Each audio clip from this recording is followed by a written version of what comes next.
प्रभु राम देव भगवान अल्लाह खुदा ईश आदि नाम एक ही शक्ति के हैं। वो कैसा है, कहाँ है, कैसे मिलता है, किसने देखा है? ये प्रश्नवाचक चिन्ह पूर्ण रूप से हटाने के लिए अवश्य सुनिए जगत गुरु तत्वदर्शी संत रामपाल जी महाराज के अमृत वचन, सर्व पवित्र धर्मों के पवित्र शास्त्रों के आधार पर।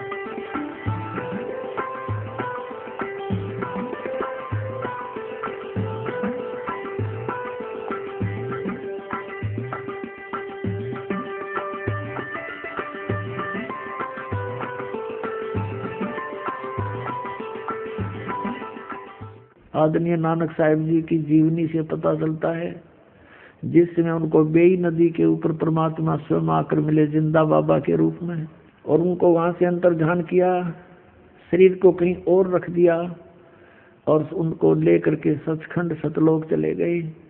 वहां से आकर वापस छोड़ दिया और फिर उनको बताया कि मैं धानक रूप में, जुलाहे रूप में बनारस में भी रहता हूँ।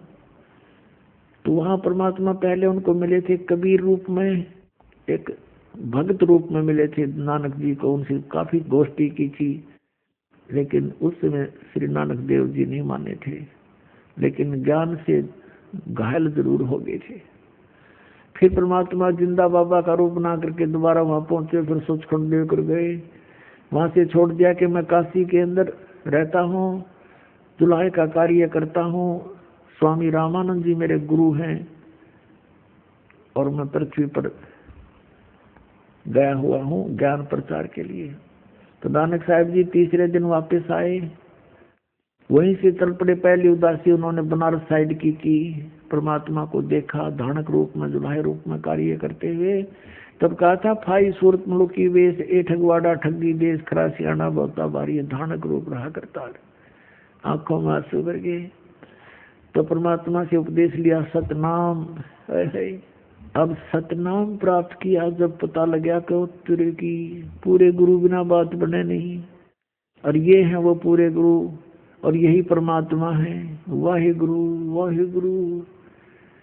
अपने आत्माओं, आप तो बालक हो, आपको लाल दे रखा है दास ने सतनाम का, आपको इतना ज्ञान नहीं इसका कि कितनी कीमती चीज है, लेकिन वो महापुरुष थे, वो परिचित थे लाल की कीमत से कि सतनाम बिना मोक्ष नहीं हो सकता, और मोक्ष बिना इस जीवन का के बाढ़ में जाएंगे, इसका कोई यूज नहीं, मिट्टी है ये तो इस मनुष्य जीवन की सफलता को होते हुए देख करके नानक साहिब जी पुण्यात्मा थे। अब उनके खुशी का ठिकाना नहीं रहा। वाहे गुरु वाहे गुरु वाहे गुरु, सतनाम सतनाम, वो तेरे की यू है सतनाम। सारा ज्ञान से परिचित हो गए, भगवान से साक्षात्कार हो गया। फिर अगर मगर खत्म हो जाते जब भगवान मिल गए, ब्रह्मा विष्णु महेश की स्थिति बता दी कि इनका जन्म मृत्यु होता है, इनकी ये माता है ये पिता है, वो दिखाए परमात्मा ने। तब सचखंड में भगवान को देखा, फिर यहाँ देखा। वो तो एक अपने प्यारी आत्माओं के साथ पल पल रहते हैं, फिर जब एक बार उनसे संपर्क में आ जाते हैं, कहा था वाहे गुरु सतनाम, वाहे गुरु सतनाम, वाहे गुरु। अब परमात्मा ने उनको कसम दिला दी थी, प्रतिज्ञा दिला दी थी इन महापुरुषों को जिनको वो मिले थे, ये सतनाम दिया था कि कसम है तुमको, आप जाप करो लेकिन किसी को आगे मत बताना। ये मंत्र 2 अक्षर का है, जिसमें एक ओम मंत्र है और दूसरा तत्व है जो सांकेतिक। इनको कसम दिला दी थी, धर्मदास मेरी लाख दुआई, ये मूल ज्ञान की तो बाहर न जाई। ये मूल ज्ञान के अंदर ये सतनाम और सारनाम दोनों आते हैं और पूरा ज्ञान आता है जातम। फिर आखिर में ये कहा है कि धर्मदास मोरी लाख दुहाई, ये सार शब्द की दबार न जाई। परमात्मा कहते हैं कि सोहम शब्द हम जग में लाए, और सार शब्द हमने गुप्त छिपाए। सार शब्द का तो अब तक किसी को भनक भी नहीं लगने दी भगवान ने, लेकिन सतनाम का उन महापुरुषों के द्वारा प्रकाश अवश्य करा दिया था। लेकिन उनको मना कर दिया था कि अभी किसी को प्रदान मत करना। और पुण्यात्मा, जैसे वाहिगुरु जो किया नानक साहब ने, वो किसको देख कर किया? कबीर परमेश्वर को देख कर किया। उस परम अक्षर पुरुष सतपुरुष को देख करके जो वाहिगुरु के, ये तो भगवान भी और गुरु भी, और यहाँ दानक रूप में ये वही बैठा। तो जब उनकी वाहिगुरु जो कसक है वाहिगुरु, तो ये किसकी तरफ थी? परमात्मा परम अक्षर ब्रह्म यानी सतपुरुष की तरफ, सतपुरुष की तरफ थी। अब जैसे नानक साहब जी ने ये नाम किसी पूरे सिख समाज को नहीं दिया, ये महापुरुष थे, ये किसी की उसमें अपनी जो राग द्वेष में नहीं आए, राग में नहीं बहे कि इन बच्चों का क्या होगा अगर मैंने सतनाम नहीं दिया तो काल के मुंह में जाएंगे। नहीं, परमात्मा ने उनको कह दिया था कि तुम अभी तक इनको 5 नाम दो, प्रथम 5 नाम जो आपको देते हैं दास, और ये नाम मत देना भी। और जैसे धर्म पुण्य ये करते रहेंगे तो इन, और ये वाहिगुरु इसे मोक्ष नहीं हो सकता, जन्म मृत्यु बनी रहेगी, लेकिन इन सब क्रियाओं से मनुष्य शरीर मिलता रहेगा इनको। तो इस भक्ति को जीवित रखने के लिए इन महापुरुषों से प्रयत्न कराया। नानक साहब जी की जीवनी देखो, उसमें बाई बाले वाली जन्म साखी में कहाँ गए, सिद्धों की आंखें खोलने की चेष्टा की, लेकिन वो मान बढ़ाई के भूखे थे, वो फेल भी हो जाते थे नानक साहब जी के सामने भी तत्व ज्ञान के आगे, लेकिन हार स्वीकार नहीं करते थे। सब जगह चेष्टा की समझाने की, लेकिन ऑल इन वेन, व्यर्थ रही, क्योंकि हम शिक्षित नहीं थे। तो कहने का भाव ये है कि उठ महापुरुषों ने उन ऐसी क्रियाएं देंगे कि अभी तक हम उनको पढ़कर मनुष्य जीवन प्राप्त करते रहे, और हमें कुछ थोड़ा आध्यात्मिक जैसे यज्ञ का लाभ होता है वो भौतिक लाभ होता रहा, हमारी आस्था भगवान में बनी रही। अब वो पूरे सिख समाज में इवन जो नीचे के 10-9 गुरु थे उनको भी सतनाम प्राप्त नहीं था, और सतनाम बिना मोक्ष नहीं। तो क्या बताया कि वाहिगुरु इन मंत्रों के जाप करने से इन अपनी यानी अनुयायियों को इतना सहारा मिलता रहा कि वो मनुष्य जीवन प्राप्त करते रहे, और आस्था भगवान में बनी रही, क्योंकि भक्तों के घर में जन्म होते रहे, और एक परंपरा चल पड़ी, भगवान के भंडारे करवाते हैं, वाणी का पाठ करवाते रहे। तो इस करके ये अभी तक ये प्राइम टाइम है, यहाँ तक लाने थे परमात्मा ने, और ये सतनाम दे देंगे सबको। अब समय आ गया और सारे पार हो जाएंगे, इसमें क्या दिक्कत है।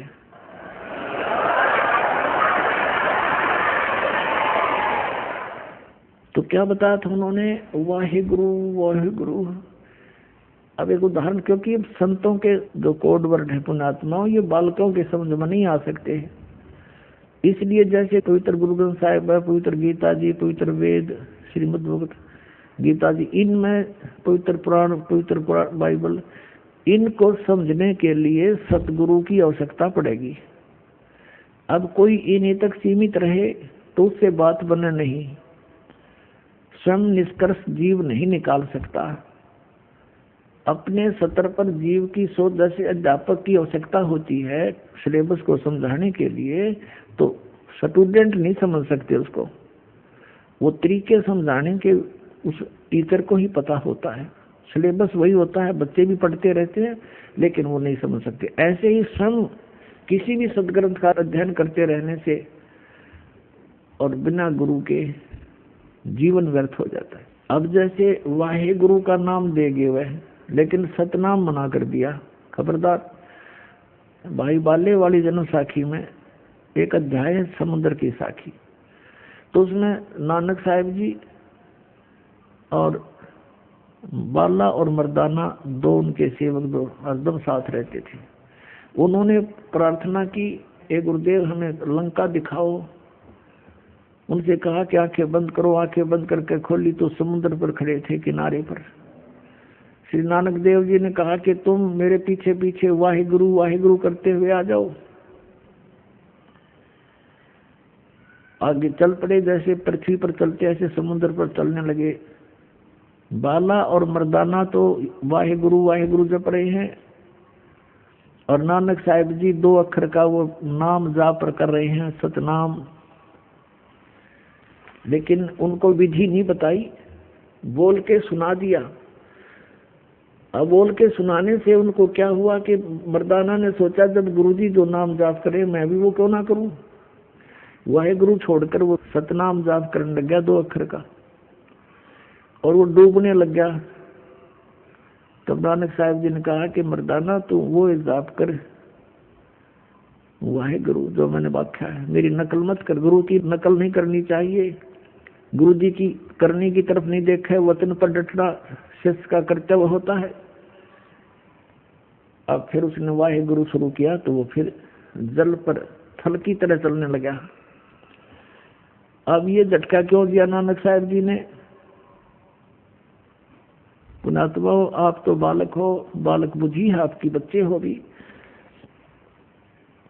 ये इसलिए झटका दिया था कि यदि इस सतनाम का भेद खुल गया 2 अक्षर के का, काल के दूत काल भेजेगा, क्योंकि वो ठीक का समय अभी दूर है। ये है वो ठीक का समय, 1951 से ये ठीक का समय शुरू हुआ है। सोच लो, दास का जन्म हुआ जब से।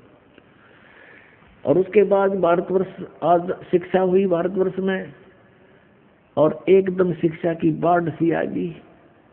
और शिक्षा बिना हम सदग्रंथों को देख नहीं सकते, समझ नहीं सकते।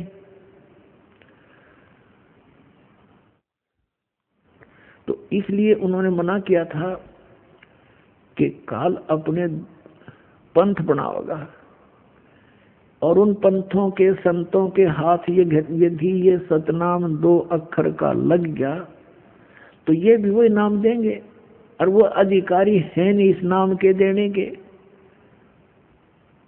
तो बोली आत्मा ये समझेंगे कि नानक साहिब जी जो नाम जाप करके पार हुए, हमारे गुरु जी भी वही तो दे रहे हैं, हम भी ठीक हैं।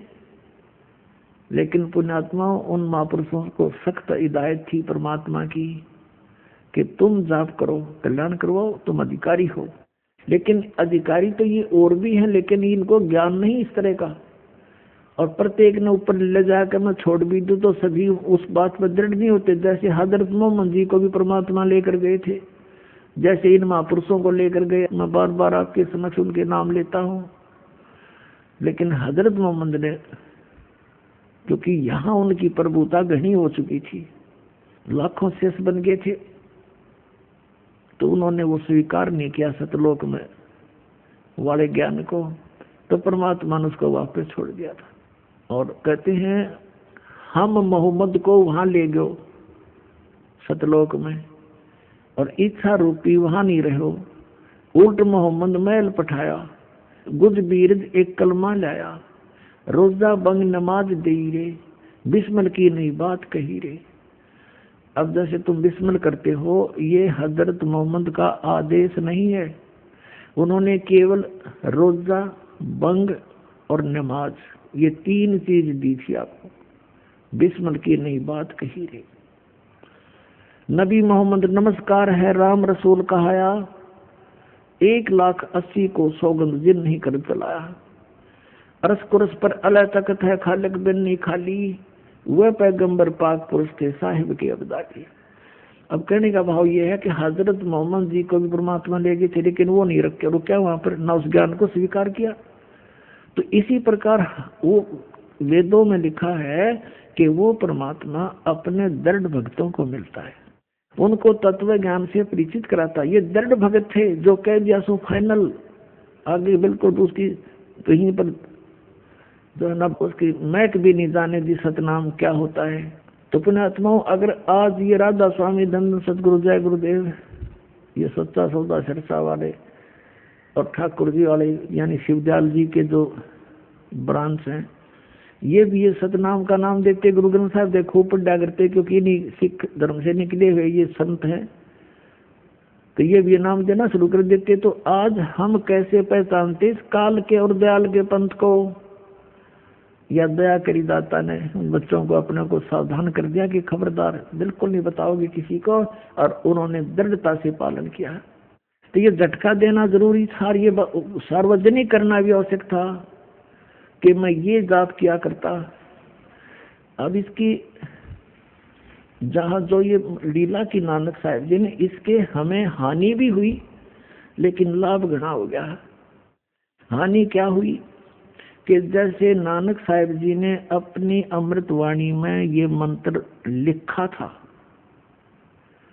तो उस मर्दाना वाली घटना से परिचित होकर आने वाले गुरुओं ने ये सख्त जो है ना बैरिगेट ला दिया कि इस 2 मंत्र के नाम का हमारे सिख अनुयायियों को ये कहीं पढ़ने को भी नहीं मिलना चाहिए, नहीं तो कहीं कोई इनका जाप कर लेगा तो गुरुदेव की आज्ञा की अवहेलना हो जाएगी और वही हानि हो जाएगी जैसे मर्दाना को होगी थी, डूबने लग गया था। तो अब उन्होंने इस दृष्टिकोण से गुरु ग्रंथ साहिब में वो वाणी कति निकाल दी। फिर परमात्मा ने दया करी कि मालूम था ये तो महापुरुष थे, नानक साहब जी को मालूम था कि यह गड़बड़ ऐसे भी होगी, तो उन्होंने फिर एक वाणी लिखी, प्राण संगली बनाई अलग से। उस प्राण संगली के अंदर नानक साहब जी ने पूरा भेद दे रखा है श्वास के सिमरण का। इस 2 अक्षर के मंत्र कति क्लियर लिखे थे उसमें भी, और उसके लिए प्राण संगली को लिखकर, अब प्राण संगली के अंदर एक भूमिका है, उसमें स्पष्ट लिखा उन महापुरुषों ने जिन्होंने प्राण संगली को छपवाया है कि ये प्राण संगली नानक साहब जी ने सिंगल द्वीप का एक राजा था शिवनाभ नाम का, शिवनाभ, उसके वहां बैठकर रचना की थी, उसको सुनाई थी, उसने स्वीकार की थी और उसको कहा, नानक साहब जी ने कहा है कि ये प्राण संगली मेरी देह है, मेरा स्थूल शरीर है और ये संसार से पार होने का एक पुल है।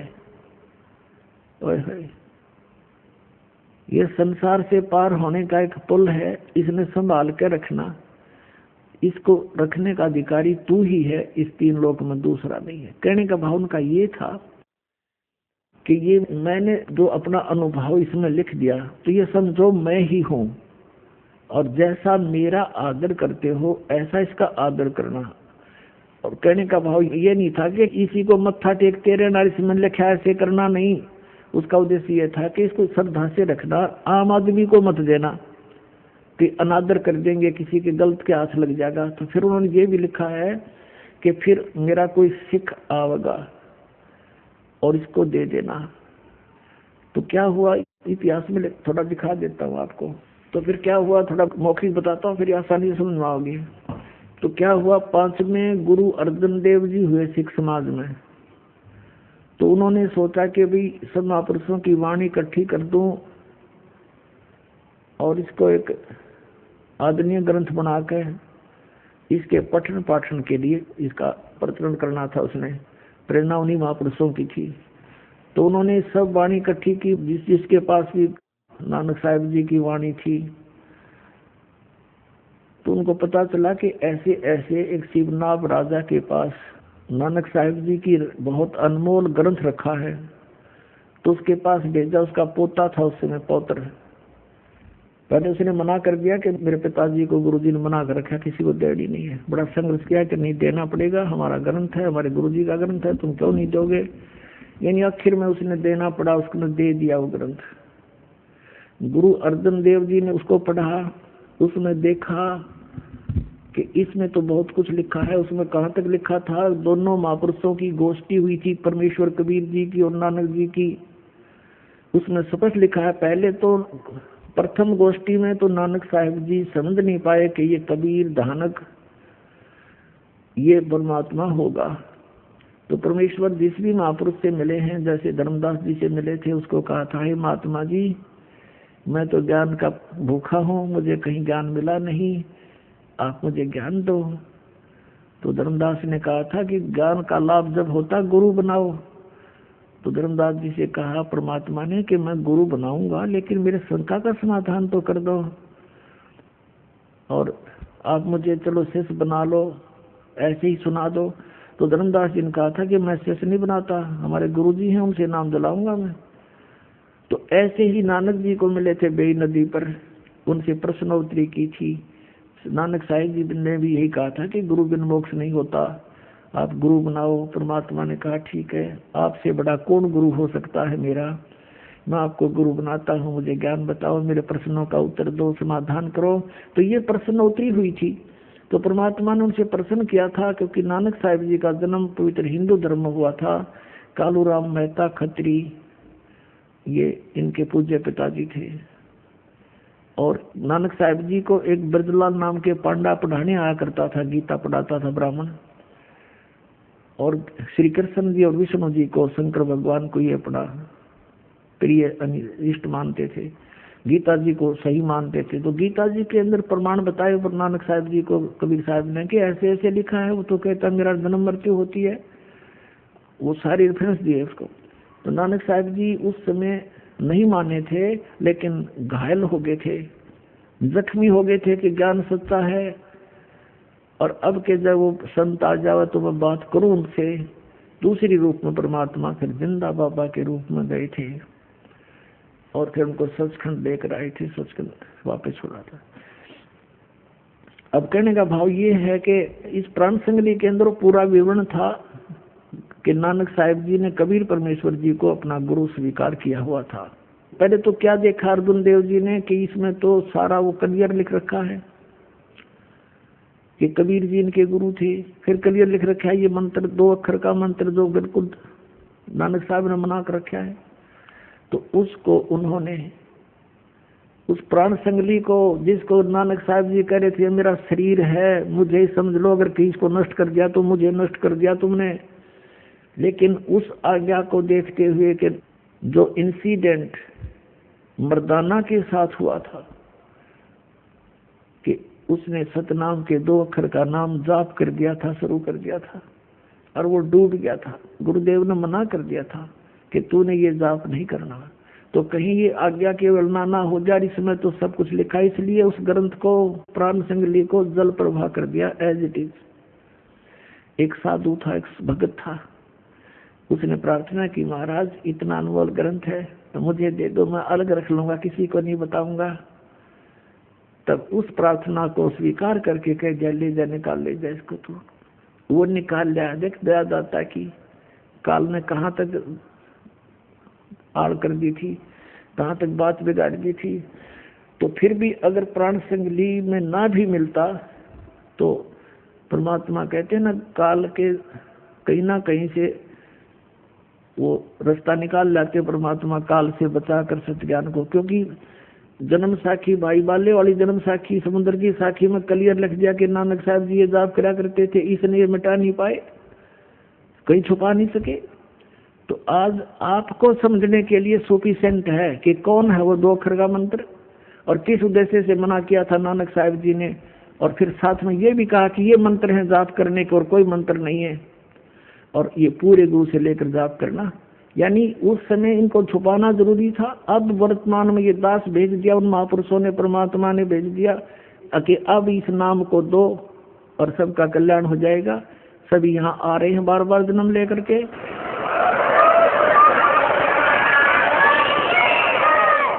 अब दिखाता हूँ आपको इतिहास ये प्राण संगली के साथ कैसा हुआ।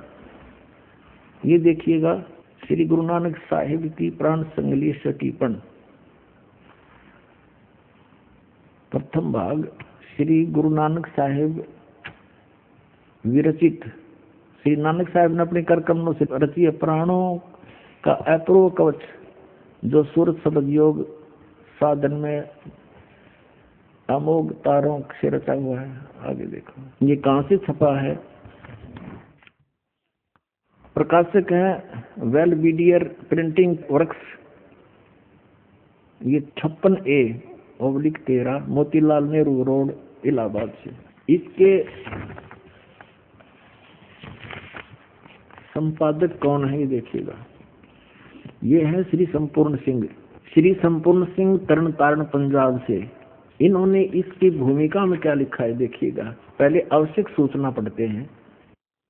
गुरु नानक साहिब जी ने यह अपूर्व ग्रंथ प्राण संग ली किस अवसर पर सिंगला द्वीप में वहां के परम भक्त राजा शिवनाभ जी को उपदेश करके बख्श दिया, और फिर उनकी 5वीं गद्दी के अधिष्ठाता गुरु अर्जन देव जी ने उसे कैसे सिंगला द्वीप से मंगवाया था और किस कारण से उसे गुरु ग्रंथ साहिब के संग्रह से अलग रखा, इसका वर्णन गुरु नानक साहिब के जीवन चरित्र में दूसरी यात्रा के आखिर के हिस्से में और टिप्पणकार के निवेदन में लिखा है। गुरु नानक साहिब ने यह अनमोल ग्रंथ नाम प्राण संग ली क्यों रखा? यह तो पक्के तौर पर वही कह सकता है जिसकी गति उनकी सी हो। ओए होए होए, कहते ये क्यों नहीं गुरु ग्रंथ साहिब में प्राण संग ली को जोड़ा? इसके विषय में तो वो ही बता सकता है जिसकी गति उनकी सी हो, यानी नानक साहिब जैसे महापुरुष होंगे वही बता सकेंगे कि किस कारण से प्राण संग ली को गुरु ग्रंथ साहिब मना लिया। तो भी कुछ लखावा उसका उनके उस वचन से होता है जो कि निज मुख से उन्होंने राजा शिवनाभ से कहा, ई ग्रंथ मेरी देह है, मेरा स्थूल रूप है, प्राणों मेरिया का संग्रह कहे कवच है, जगत समुद्र का ई पुल है, जगत से पार करने का इसके अंदर जो मार्ग लिखा है वो समझो पुल है। ई प्राण संगली में तैनू बख्शी है, ये ई अजर वस्तु है, सोते ही जरी है, यानी तू इसके योग्य है, तूने विश्वास किया इसके ऊपर।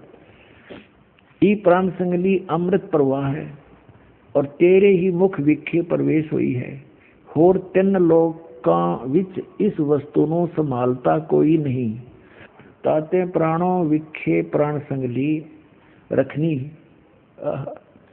इस वचन से स्पष्ट होता है कि यह ग्रंथ प्राणों का संग्रह रूप है। ये टिप्पणी करने वाला जो विवेचन करता है वो अपनी सोच बता रहा है। संभव है कि इसको गुरु ग्रंथ साहिब की जिल्द में शामिल न करने की वजह यही हो कि गुरु अर्जन देव जी ने समय अनुसार इसे हरेक छोटे बड़े की दृष्टि में लाना उचित न समझा। अब बहुत कुछ तो ये क्लियर इसने कर दिया इस टिप्पणी करने वाले ने कि हो सकता है इस प्राण संगली को गुरु ग्रंथ साहिब में श्री अर्जुन देव जी ने इसलिए नहीं रखा होगा कि ये नहीं चाहते होंगे कि ये किसी छोटे बड़े की नजर में आवे, इसमें लिखा हुआ वर्णन नहीं। तो फिर इसमें ये भी लिखा है कि ये तो वही बता सकता है कि क्यों नहीं शामिल की गई जो उन्हीं जैसी गति का होगा, उन कैसा ही होगा। तो पुण्यात्मा इसका ये अभिमान ना करना, परमात्मा की दया है आपके ऊपर, इस दास को इस योग्य बनाया कि इन सदग्रंथों को दास समझ रहा अच्छी तरह। इसका यही कारण था कि इसके अंदर ये 2 अक्षर का मंत्र लिखा हुआ था और बहुत अच्छी तरह इसके अंदर इसके सिमरण की विधि भी बता रखी थी। अन्य जो शेष गुरुओं ने, गद्दी नसीनों ने ये समझा कि यदि इस प्राण संगली को as it is Guru Granth Sahib में रख लिया तो सब पढ़ लेंगे, सब जान जाएंगे, जाप करा करेंगे तो गुरुदेव की आज्ञा का उल्लंघन हो जाएगा। फिर आगे दिखाते हैं निवेदन में, कमाल कर दिया। ये है निवेदन इसी की। अभी आपने आवश्यक वो पढ़ा था सूचना, अब ये है निवेदन।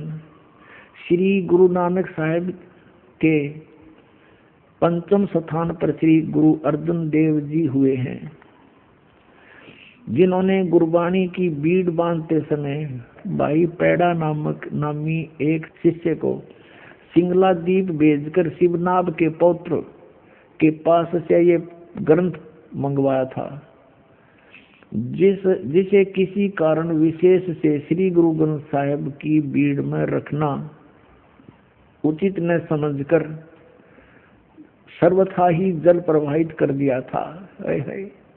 यानी कति सारा का सारा जल प्रवाह कर दिया था। अब देखो पुण्यात्माओं, जो कि एक परम प्रेमी साधु की अत्यंत प्रार्थना से गर्वीभूत हुए गुरु साहिब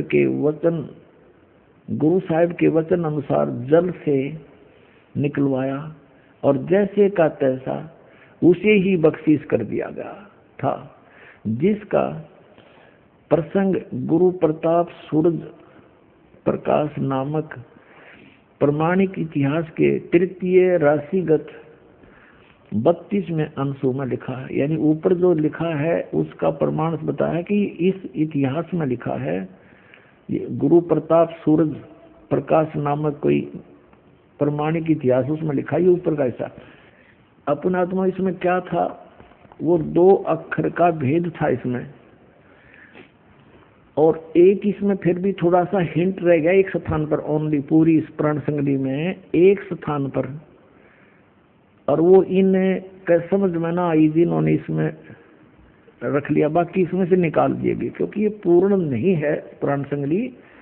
इसमें टिप्पणीकार ने लिखा है कि एक जगह तो इसके 80 अध्याय लिए हैं, दूसरी जगह इसके 113 अध्याय लिए गए हैं, फिर ये भी संकेत बताया गया कि इसमें 160 अध्याय थे, और अब तक ये केवल 113 ही प्रकाश में है, तो बाकी कहाँ गए, तो वो नहीं लिए गए। इसमें क्या लिया गया वो थोड़ा बताता हूँ, वो भी इनको समझ में आयु के अक्षर है। अब ये तो आपने भाग 1 पढ़ाई, भाग 2 दिखाते हैं, ये 2 भागों में लिखी है संपूर्ण सिंह जी ने। ये भाग 2 है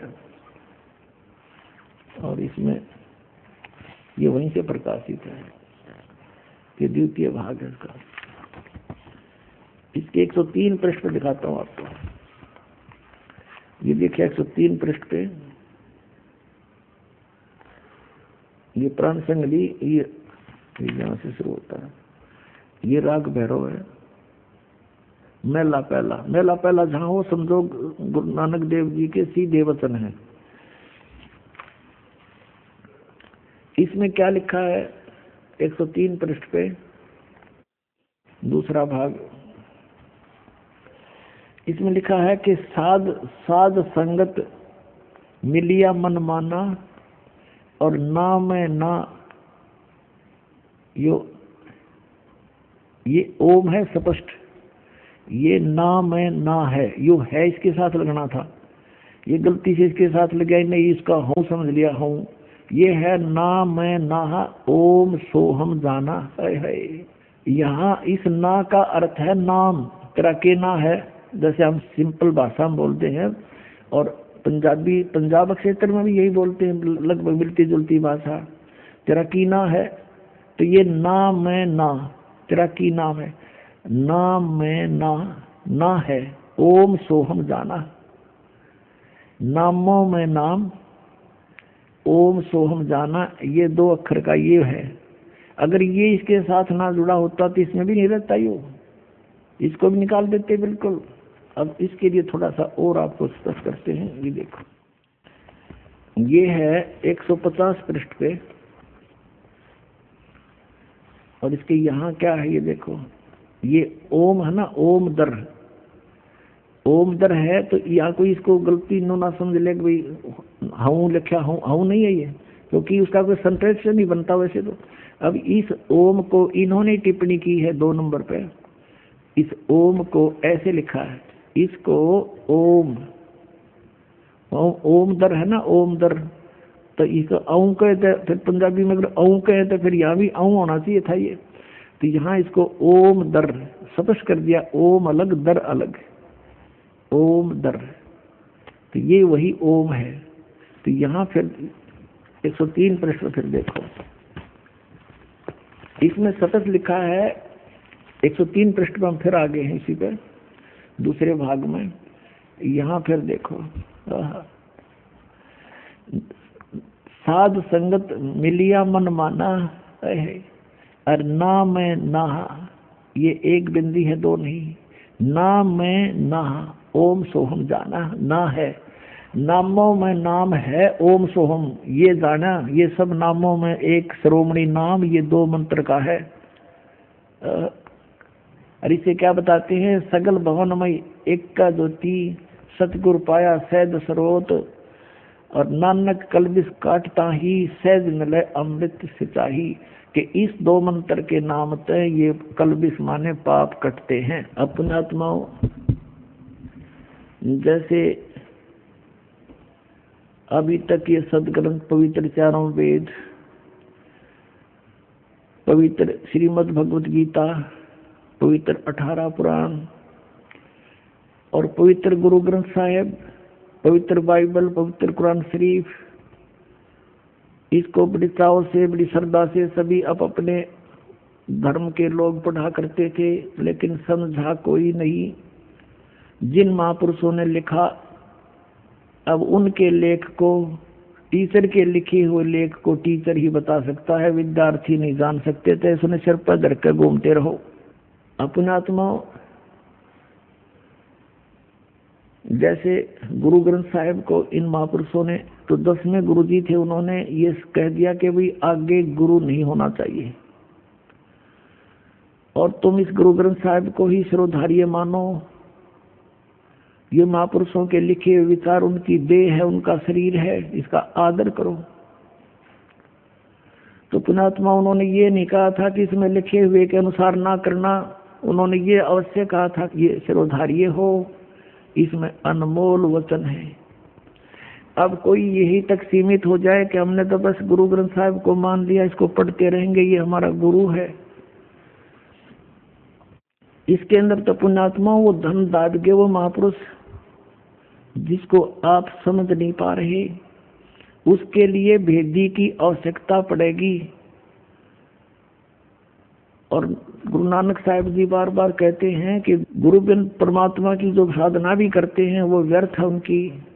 सतगुरु वक्त गुरु हो, उसकी सेवा करे, उससे ज्ञान ग्रहण करे, तब मोक्ष होगा।